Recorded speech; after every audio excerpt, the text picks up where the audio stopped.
বড়দিনের আগে শীতপ্রেমীদের জন্য দুঃসংবাদ শোনালো আবহাওয়া অফিস। শীতের প্রধান বাধা হয়ে দাঁড়াবে বৃষ্টি, সঙ্গে কলকাতা সহ দক্ষিণবঙ্গের প্রতিটি জেলাতেই ঘন কুয়াশা সতর্কবার্তা দিয়েছে হাওয়া অফিস। আগামীকাল সকাল থেকে ঘন কুয়াশার দাপট দেখা যাবে। দক্ষিণবঙ্গের সব জেলাতেই ঘন কুয়াশার সতর্কতা জারি করা হয়েছে। ঘন কুয়াশার সতর্কতা বার্তা জারি করা হয়েছে উত্তরবঙ্গের 5 জেলাতেও। দক্ষিণবঙ্গ কলকাতা সহ সব জেলাতেই ঘন কুয়াশার সতর্কবার্তা।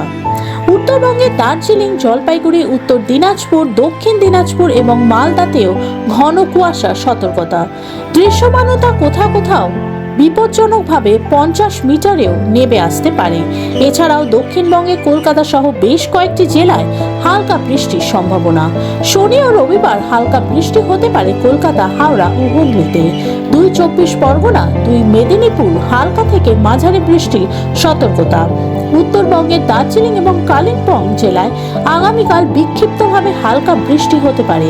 দার্জিলিংয়ের উঁচু পার্বত্য এলাকায় হালকা তুষারপাতের সামান্য সম্ভাবনা।